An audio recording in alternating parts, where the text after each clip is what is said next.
Right now, the 13th Shangri-La dialogue is underway in Singapore. The three-day event provides a platform for defense ministers and military officials from Asia and beyond to discuss all matters of security. CCTV's Miro is at the talks and joins us live with the very latest. Miro. Hi, Ellen. Yes, the highlight of the first day of the Shangri-La dialogue or the Asia Security Summit is, of course, Japanese Prime Minister Shinze Abe's keynote speech. It was an unprecedented historical moment. During his speech, a room of defense ministers from almost 30 countries, military power heads, even Singapore's Prime Minister Lee Hsien Loong, as well as his father, the father of modern-day Singapore, Lee Kuan Yew, was also there. Abe, during the speech, he pushed for a greater role for Japan in Asia security. He said Japan is going to adopt a more proactive approach in terms of to achieve peace and stability. Throughout his speech, he didn't mention a word of China, but everyone knows that all the audience is thinking about how is he going to address the dispute between Japan and China with some of the Southeast Asian countries. He made a pledge, actually, to Southeast Asian countries. He says Japan is going to offer his utmost support for these countries. In action, he's actually going to deploy 10 Navy vessels to the Philippines. He's also working with Vietnam to offer support. Take a listen.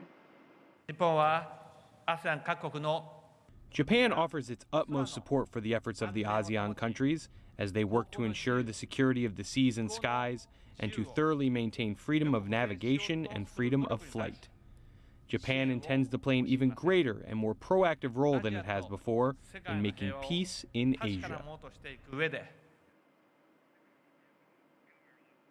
When asked about the dispute of the Senkaku Diaoyu Island, Abe said there's no dispute, and he says Japan now actively controls these islands. I wonder how the Chinese delegates are going to take that message. As we know, the former foreign minister, Madam Fu Ying, was right there as an audience. In fact, before Abe's speech, she also made a speech, and she said that she personally, together with the Chinese officials, will listen carefully of Abe's speech. They want to hear the message. They want to know Japan's attitude towards history as well as its direction towards future. Take a listen to what she has to say.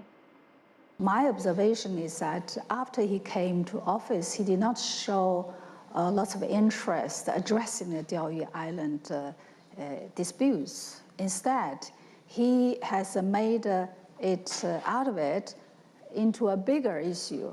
That is, China as a country is posing a threat to Japan as a country. He has made such a myth. And then, with that as an excuse, trying to amend the security policy of Japan. That's what's worrying for the region. Then, Peter. So, Miro, looking ahead, what's on the agenda for Saturday's meeting? It's a tight, packed agenda for today, the second day. In fact, yesterday we've heard the views from the Japan and the China side. Today at 9 o'clock local time, the U.S. Defense Minister Chuck Hagel is going to give his keynote speech. So as we know, in the region we have 3 powerhouses. So we've already heard 2 other opinions, and today all eyes will be on the U.S. Back to you, Elaine. All right, CCTV's Miro live in Singapore.